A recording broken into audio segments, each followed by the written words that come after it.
Hello and welcome to Give and Toke, presented by Plant Ed, the show that elevates the conversation about cannabis to a higher level. I'm your host Paul, and today we welcome Jeremy Buckingham, who was elected as New South Wales' first Legalise Cannabis Party Member at the 2023 New South Wales State Election. He is an experienced Member of Parliament who has spent over 2 decades passionately advocating for the community, the environment, and what he calls common sense laws that serve the people. In his current term, Mr. Buckingham is committed to bringing about progressive drug law reform, legalising cannabis, fixing the broken roadside drug testing system, and growing the hemp industry.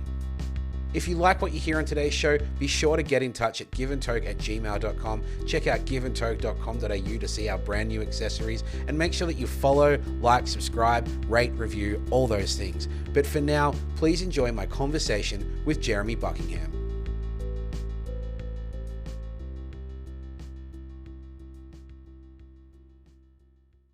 Welcome to the show, Jeremy. G'day, great to be with Give and Toke. Thank you so much for being here. Now, you recently spent some time at Mardi Gras. How was your time in Nimbin? It was really good. The Friday night was great. We caught up with a few of the Legalise Cannabis Party crew on a veranda. Got a little bit baked, I got to say. Was comfortably numb for sure. But went out, had a lovely Thai laksa. Went to the cabaret, recovered. Yeah, great night out and a really good day on Saturday, talking to all the peeps about all the things that are happening in the hemp industry, medicinal cannabis, roadside drug testing, and also in cannabis law reform generally. So it was great, really good weekend, super vibrant, lots of great energy. There's a couple of things there. I mean, I'm excited that our elected officials are getting a little bit baked and enjoying a laksa. That sounds like a pretty delightful evening for many people, but I think there's also a bit of a precursor there of many of the things we're going to talk about. Now, I guess before we do dive into the politics, Nimbin holds such an important place in Australian cannabis culture, but I guess for those of us that, aren't there in the heart of it, what do Aussie cannabis consumers need to know about the place? Well, it's part of the story of cannabis is how closely attached to some of our big social movements it's been.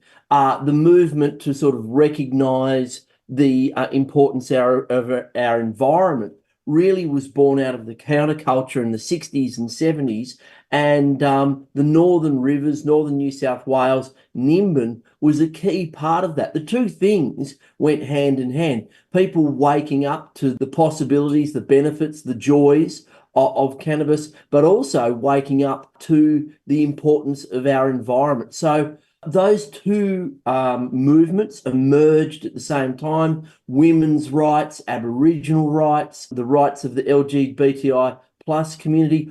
A lot of those things intersect with the cannabis movement, a flourishing of art, and it was just a counterculture hotspot where people were deciding to live different ways, grow their own food, produce their own medicine, and it was and remains 50 years later a place of a lot of vitality, a lot of colour, a lot of movement. Let's talk about your time in politics. So you're a member of the Legislative Council in New South Wales from 2011 to 19, and you've returned to politics in 2023 as a member of the Legalise Cannabis Party. What inspired the return?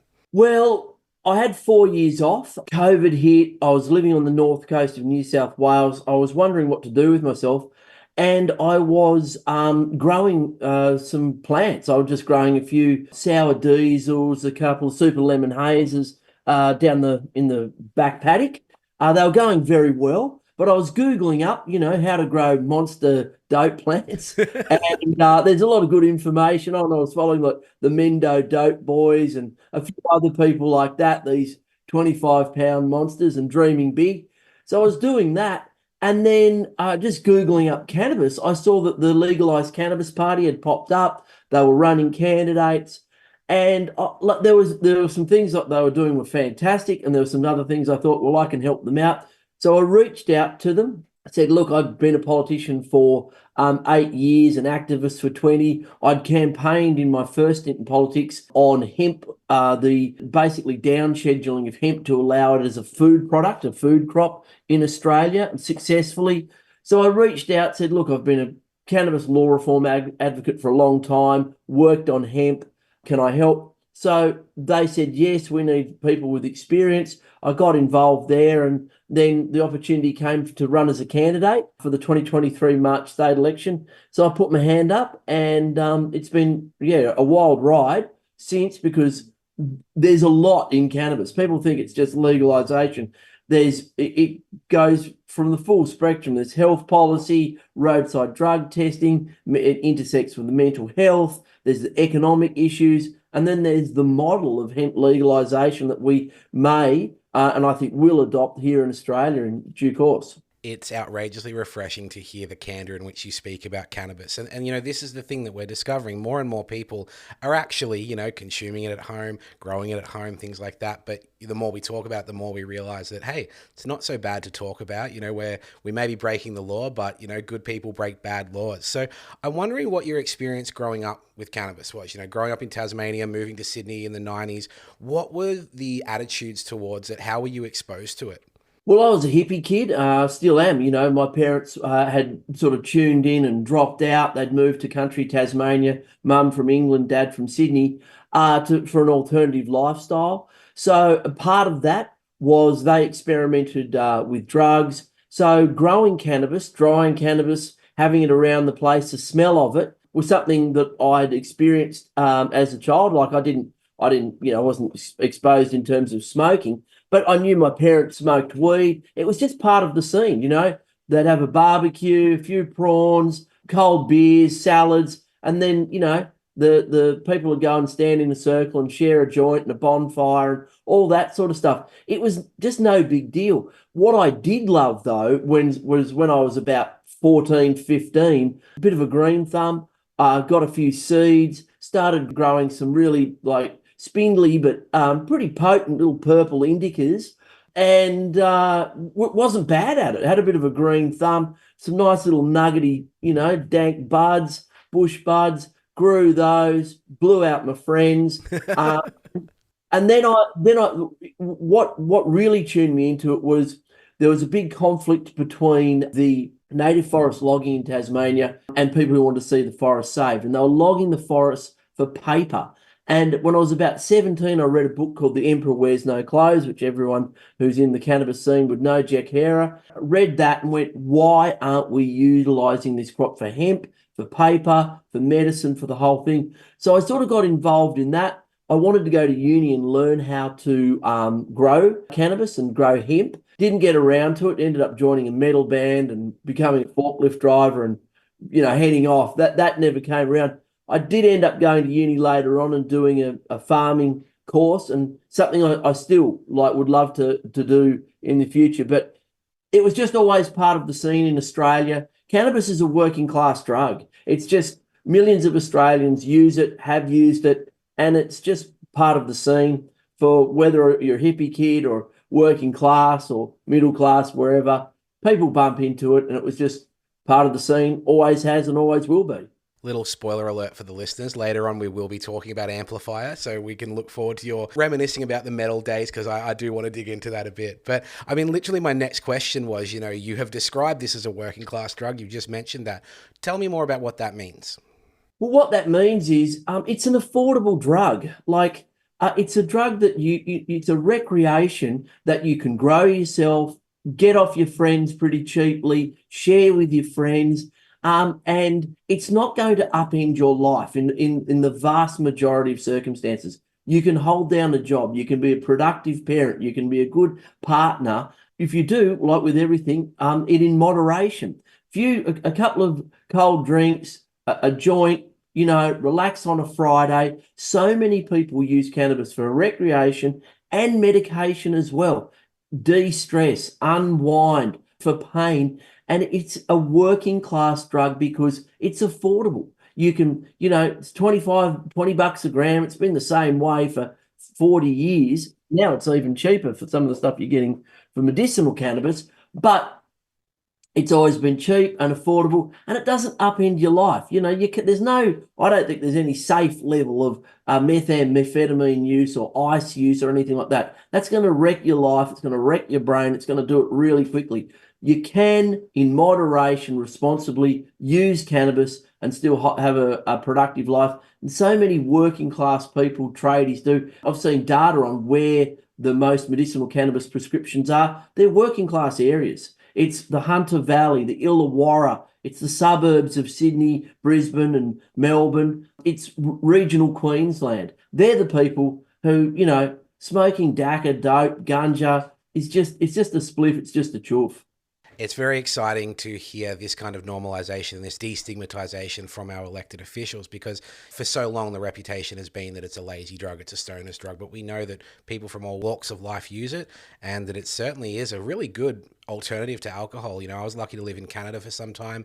There were infused beverages there. You could get a low calorie, something that tasted like a beer that had a tiny bit of THC, tiny bit of CBD, same kind of buzz as a drink. And, I'm way more chill than I am after a couple of beers. So we definitely want to get to this stage of potentially an adult use market. And there's an upcoming inquiry into this in New South Wales. So what are you hoping to achieve with this inquiry?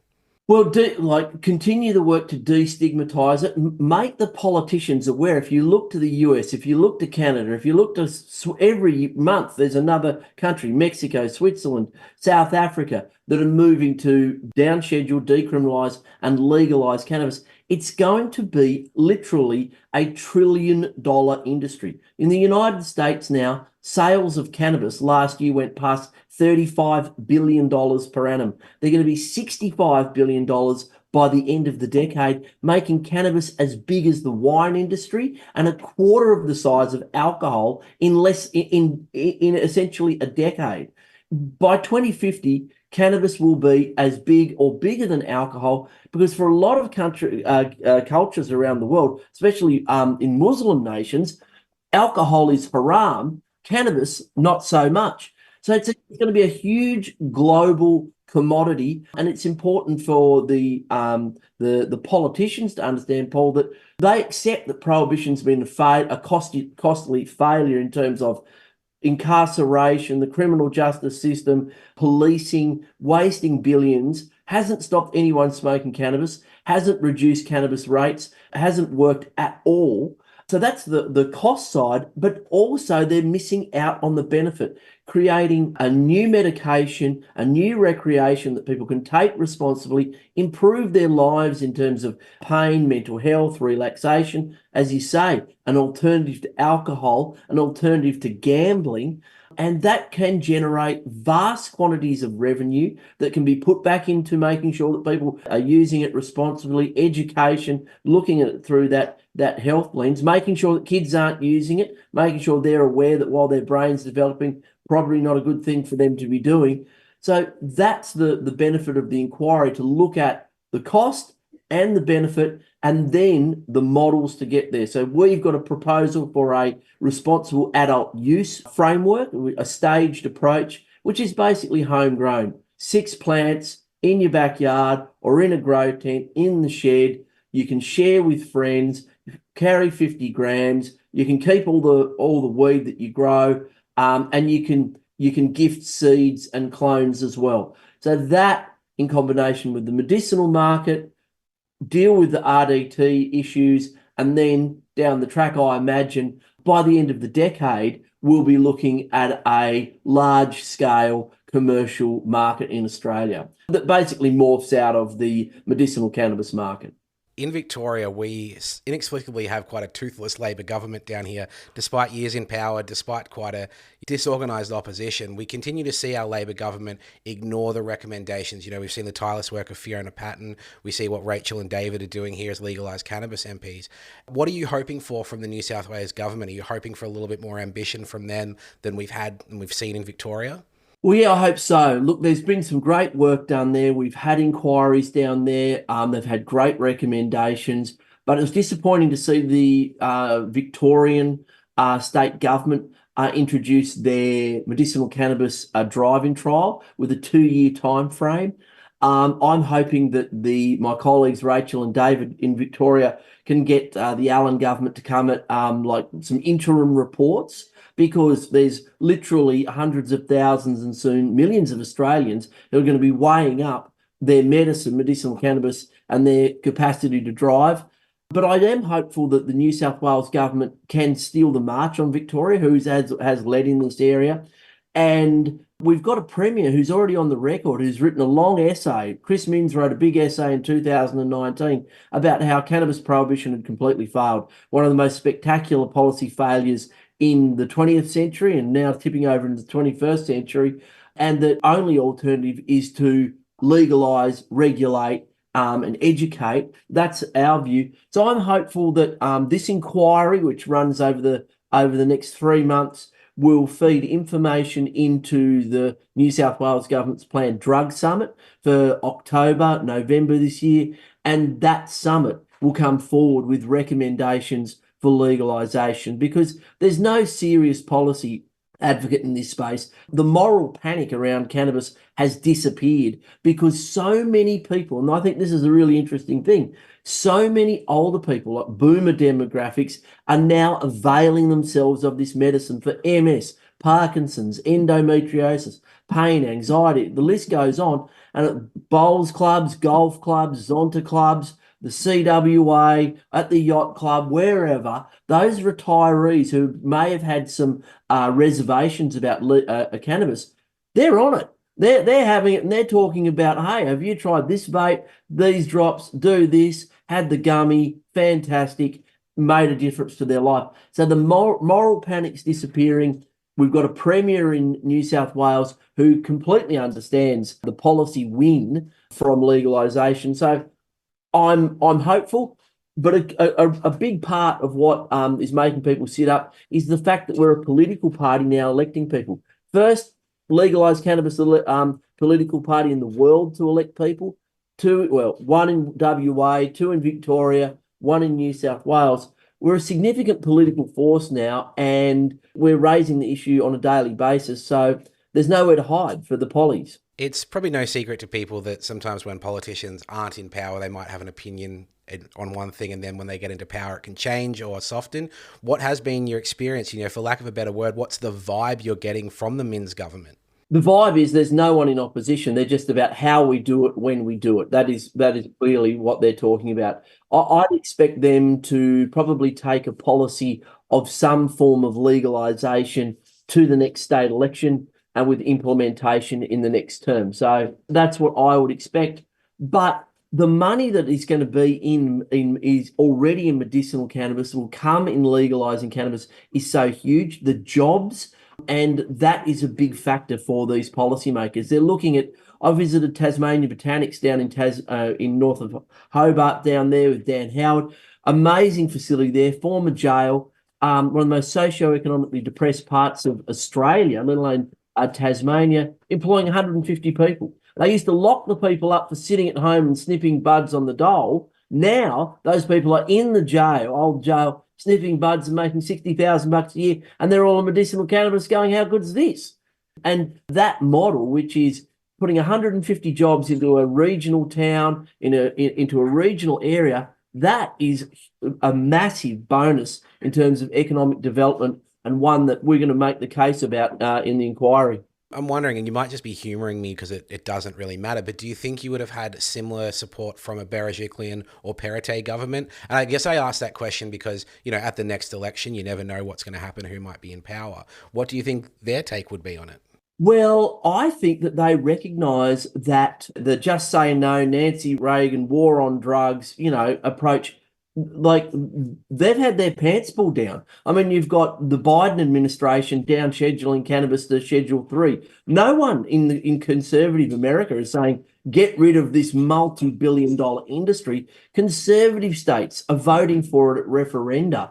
And so they recognise too in Australia that it is a working class drug. The millions of people that avail themselves of cannabis who are for recreational medicinal purposes, they're across demographics. They're across regions. The largest amount of support the Legalise Cannabis Party gets is in regional Queensland. We get 7, 8, 9% of the vote at the last federal election in the Senate in areas around Townsville, North Queensland, Western Queensland, the mid-north coast of New South Wales, regional Victoria. So the most conservative electorates are voting for us.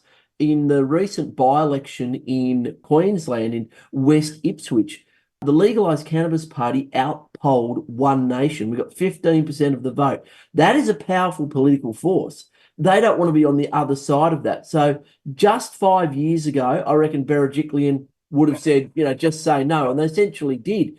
Now, with the rise of the Legalised Cannabis Party, the prevalence of medicinal cannabis, I think that they don't want to be on the wrong side of this. And even people like Pauline Hanson are going, this is a powerful political force, and a lot of my supporters want this change. That's really interesting because you've just answered why One Nation have a position on cannabis. It was quite interesting to see. I think 6 to 8 months ago, they established a position, and it's, a broken clock can be right twice a day. And this is one of those times where I, couldn't agree with them more. So it is promising to see. And it makes me wonder, are you expecting to see more legalized cannabis MPs across the country in the coming years? Yeah, absolutely. That is the goal. We're targeting the Senate, the next federal election. We're asking people to get on board with the party. They're looking at running. We need candidates. But we did a call out for candidates recently. I got an overwhelming response, like a huge number of people saying, yeah, I'm going to put my hand up. People this is changing people's lives. It's saving their lives. There's some big areas of policy reform there. And people are getting behind it because, look, politics is very partisan, it's very tribal, but we're a party about an idea. Let's just get one thing fixed, which is cannabis law reform. For so long, we've had cigarettes and alcohol and tobacco rammed down our throat with massive social impacts because the governments were addicted to the revenue. And we're saying, here's something that is way milder. No one's ending up on an AVO because they smoked too many cones or having a punch up in the McDonald's car park because they had 6 billies. They're not doing that. But if you have 16 cans of Woodstock and Cola, you can wreck your life. You can go and put your paycheck into a pokey, wreck your life. Tobacco, well, that's going to kill you really quick. So people are recognising that there's these areas of reform, these huge benefits, and they're on board. And so this next Senate election, we're really focusing on a few states. We think we can get a senator elected and raise all these issues which need reform at state and federal level. We'll be right back. Podcast listeners regularly ask me where they can go to learn more about medicinal cannabis, and today I've got the answer: Plant Ed. When you visit planteducation.net.au, you'll find an array of class-leading courses and modules covering topics like cannabis and depression, inflammation reduction, the endocannabinoid system, side effects of use, and more. Whether you're a healthcare professional or a patient, you work in the industry, or you're just feeding your curiosity, planteducation.net.au offers both free and paid courses from experts including Dr. Dustin Sulak, Dr. John Tay, and Dr. Orit Holtzman. With over 50 hours of free educational content, make planteducation.net.au your first stop for expanding your cannabis knowledge. And for a limited time, listeners of this podcast will receive 10% off any paid courses by using the code GIVETOKE10 at checkout. And that's GIVETOKE10 at checkout. So visit planteducation.net.au to see their range of courses designed to nurture your knowledge and understanding of the power of medicinal cannabis. You mentioned, obviously, the layers involved in cannabis. It's not just one issue, there's multiple layers. One of those is hemp. Why is it so important that we establish a viable industrial hemp industry in this country? We can add hemp into our crop rotations, and it's going to be a vast industry. It really is going to be a monumental industry. It'll be as big as any of our other cropping industry because of its capacity to sequester carbon. Our biggest polluters are going to have to sequester the carbon that they're putting into the atmosphere by offsets. How we generate those carbon credits and those offsets is a real challenge for governments. The hemp inquiry in Victoria, one of the key recommendations of it was to create carbon offsets from hemp production. That's a way to generate a product that goes into paper, construction, fibre, food, all the things that hemp can go into. We're locking away carbon in the soil, and we're locking away carbon in those products. We make building products out of hemp, like green steel and these bonded hemp construction materials. We can generate credits and lock it away and create a massive revenue stream for farmers, help them decarbonise, help them sell credits to help other people decarbonise.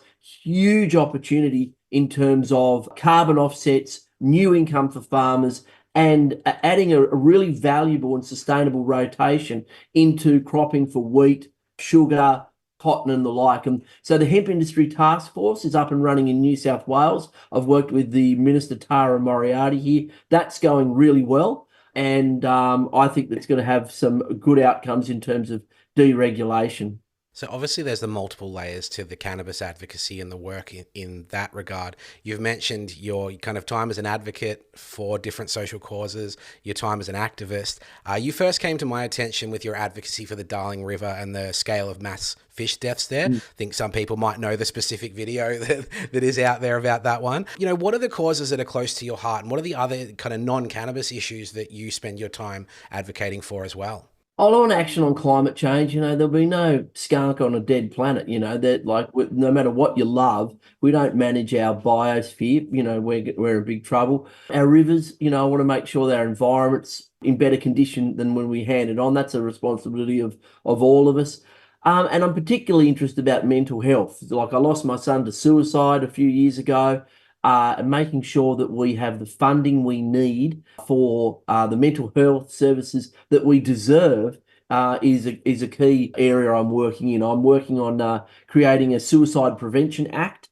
It kills more people, suicide, in Australia than the road toll does. It's the biggest killer of people under the age of 50. So it's a national epidemic. It's a national shame, but we can fix it. And the way to start is to fund it, train the people, recognise the problem in a whole of government way and deal with it. So mental health and the provision of it, it's never been more important. A lot more, especially young women suffering from mental health conditions. And so that's an area I'm really passionate about, Paul, and it intersects with what the work I'm doing with drug law reform, cannabis law reform. But yeah, that's an area I'll never give up on. Thank you for sharing that. I know that that's, a difficult thing to mention, but it's such an important thing because the more that we blokes talk about this plight and the fact that, it does exist and it's a real problem in this country, and after a budget that, many mental health advocates are saying hasn't addressed the needs, it's great that people are advocating for that. So thank you for that. I want to shift gears a little bit and have a little bit of fun with you for a moment and take a pause from cannabis and spend some time doing a quiz. But this quiz is inspired by those years in the metal band Amplifier. So first of all, before we get to the quiz, can you tell me a little bit about Amplifier, your years as the front man of a metal band? Oh, just angry, silly, 19-year-old, thought we were going to be the next Sepultura, Pantera. It was just blowing off some steam and heaps of fun with my brother and a few mates. Just, we all just got together, a few beers, a few cones, and then just rocked out the garage. It was never too serious. Played a few gigs around the place and got thrown out of a few places and asked me to come back. But it was heaps of fun. And I've always loved my rock and roll and my metal for sure. I used to be kind of the singer or the yeller of a hardcore band once upon a time, and it's something that I sorely miss. There's a catharsis associated with playing live music. So do you still have a kind of event for that? I take the dog to the park and I yell at him. Parliament, Parliament. I blow off a bit of steam in Parliament now. In both my inaugural speeches, I had a running joke with the mate. I had to slip the lyrics to 3 Slayer songs into the beginning. So there's Blood Red and Dead Skin Mask or something else. I put them in. That's outstanding. Yeah, so I was always trying to slip in the lyrics to a bit of thrash. Oh, that's fantastic. Well, it's always good to kind of know where people come from. And Jeremy, you've given me such candor today, and I really appreciate that. It's nice to have a little peek behind the curtain. So before we get back to our cannabis conversation, I do want to do a short little multiple choice quiz on the band AC/DC. I'm told that this is a love of yours. So we'll go with some multiple choice questions and see what you know. And we'll learn a little bit together. How's that sound? Okay. Oh, excellent. Here we go. Question 1. AC/DC sold 10 million copies of which album? Back in Black, Dirty Deeds Done Dirt Cheap, or Fly on the Wall? Back in Black. That is correct. That is correct indeed. It was Back in Black in 1980. Question 2. Who of the following has not been a member of AC/DC? Malcolm Young, Marty Young, or Stevie Young? Marty Young. That is That correct. is correct. 2 from 2. Obviously, Malcolm Young deceased a couple of years ago and replaced by Stevie, but Marty never actually been a member of the band. All right, question 3. How many songs does AC/DC have with the word rock in the title? Is it 13, 33, or 53? 53. Denied. I could forgive you for thinking it's 53. It's actually 33. I slipped that one in the middle there, but they've got a hell of a lot of songs with the word rock. And I think there was one record that had 8 songs. So that really kind of boosted up the numbers. All right. Question 4. Bon Scott's final album with the band before his untimely death was Highway to Hell, Powerage, or Let There Be Rock? Let There Be Rock. Unfortunately not. It was Highway to Hell in 1979 before his death. So, I didn't think about it. Sorry. All right, question 5. In 2024, which well-known Australian rock and roll frontman became the touring bass player for AC/DC? Is it Nick Sester of Jet, Tex Perkins of The Cruel Sea, or Chris Chaney of The Living End? Oh, Chris Chaney. That is correct. That is correct. Yes, he is now currently the touring bass player Right. since retirement. So we're seeing each member kind of like drop out of touring cycles and touring members come in as those guys get quite old. All right, you're 3 from 5, still over 50%. Question 6. When frontman Brian Johnson met Motley Crue's Nikki Sixx, what did he tell him his arm tattoos looked like? They looked stupid, they looked evil, or they looked like someone threw up on them? Looked like someone threw up on them. That's Got correct. Indeed. Quite a good burn there. I like that. I'm sure Nikki Sixx was quite sensitive about that. All right. Final question. In 2014, drummer Phil Rudd was arrested and charged with what? Murder. Oh, yeah. Well, hear me out. Attempting to procure a murder, possession of methamphetamine, possession of cannabis, or all of the above? Probably all of the above. It was all of the above. correct. The murder one is the one that stands out, but the dude actually had a bit of gear on him as well. So, yeah, quite an interesting one there, but well done. Oh, not really. I'm a bit disappointed. I should have got the Highway to Hell one. That one's going to haunt you.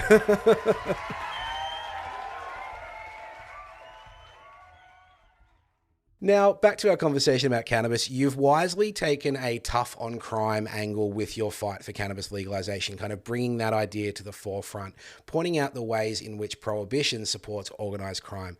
Why do you think this angle is so important in Australia? Because it's the truth. The most senior police in New South Wales Crime Commission, and some of our most senior former members of the drug squad have described illicit cannabis as the rocket fuel of organised crime. They set up some grow houses. They set up some tunnels in the North Coast. The bikies oversee it. And some of these operations are generating hundreds of millions of dollars. One on the North Coast of New South Wales and into Queensland for worth $500 million. What do those organised crime gangs do with that cash? They import meth, they import coke, they import guns, there's sex slavery, all these terrible things, and then they enforce their distribution networks through extreme acts of violence.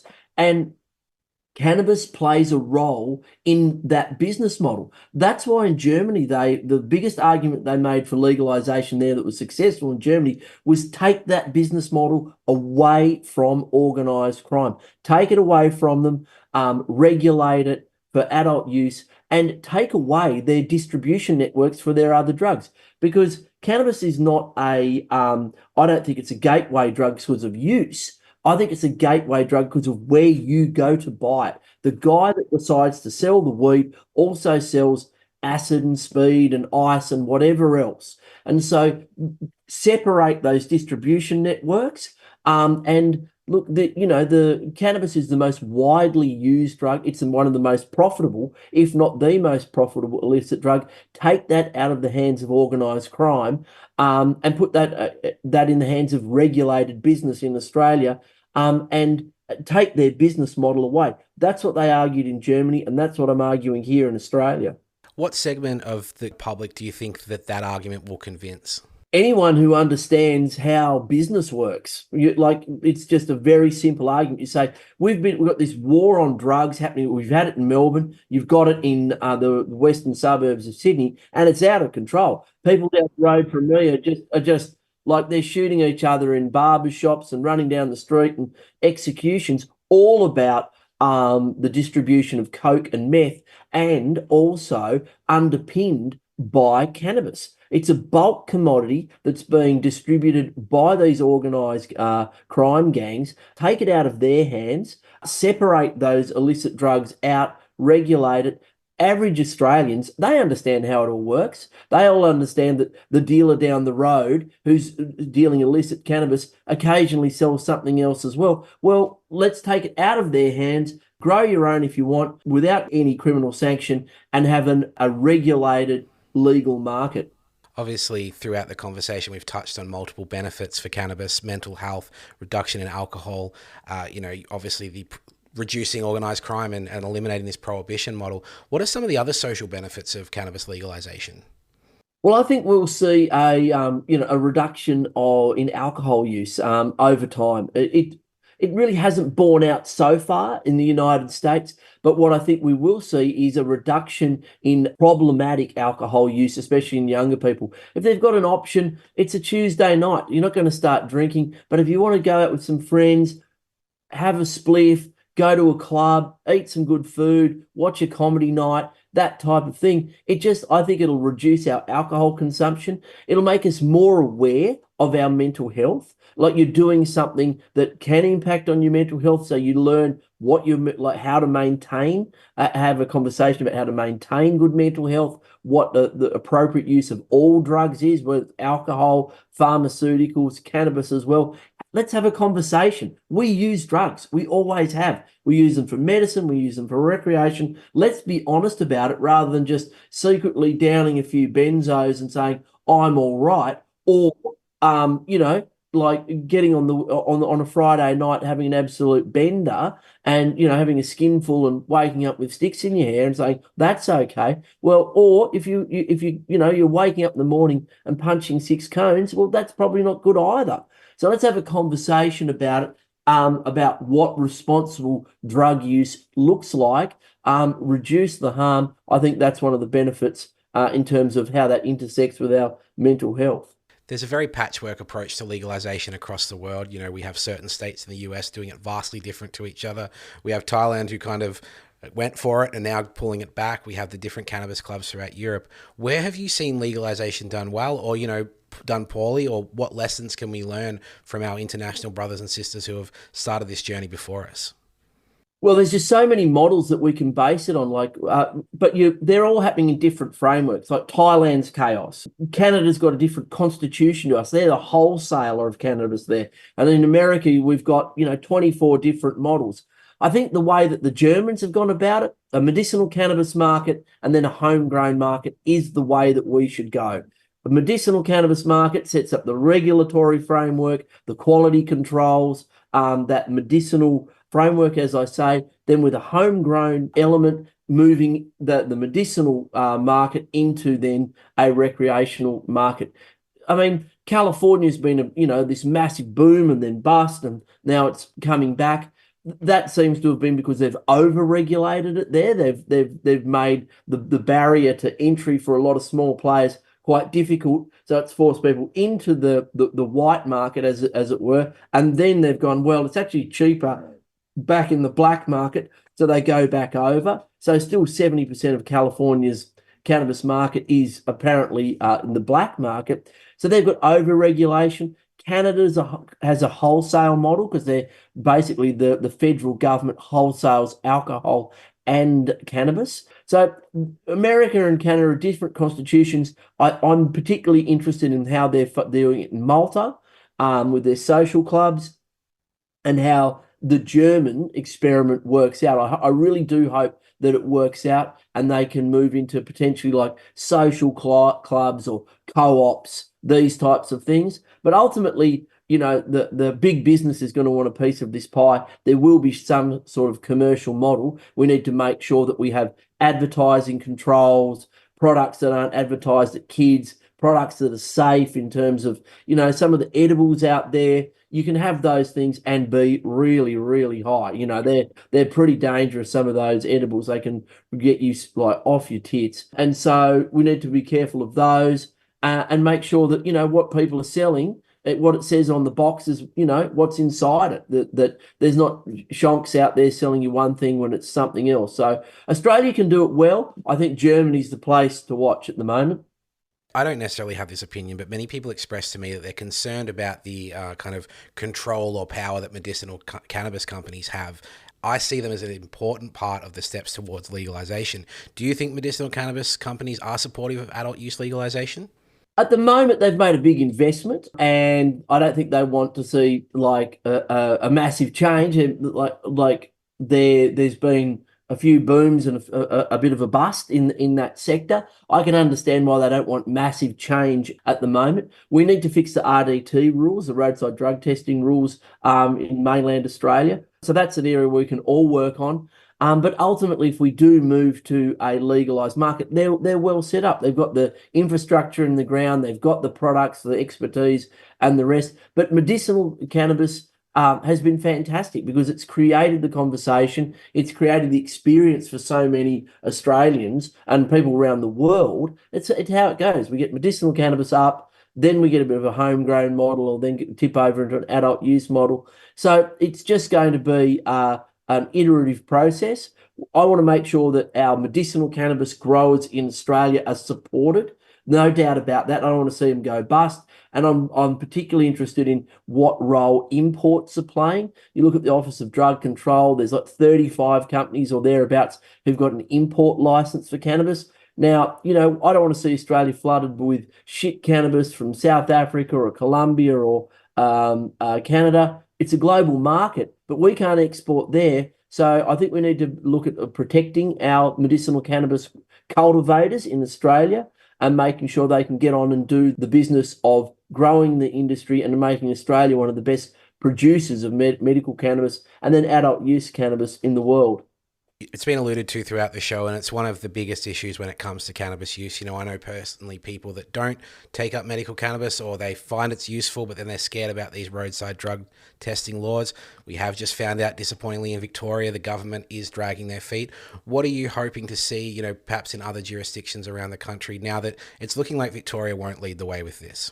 Well, I'm hoping in terms of Victoria, my colleagues can convince the Allen government to bring out some interim reports. I mean, there's a lot of data out there. They've got a laboratory to look at, which is United States. Like they've got adult recreational use in the United States, and there's no increase in the road toll. The people campaigning against cannabis would seize on that every single day of the week. We haven't seen that in Canada. We haven't seen that in the United States. There's a lot of research that shows out there that if you take it in accordance with a doctor's prescription, if you wait 4 hours after you've had cannabis, you're going to be pretty right to drive, and that you can just rely on the same methodology that we all use for judging our impairment is to go, I'm not right to drive. I'm too tired to drive. I'm feeling sick. I'm nauseous. I've got some other thing, or I've had that medication and I'm not feeling okay. That's how we should apply it. That's what we do with all other medications, and that's what we can do, because the thing with cannabis as opposed to alcohol is cannabis does not increase risk-taking behaviours. In actual fact, it reduces it. You're less likely to go, I'm okay on cannabis.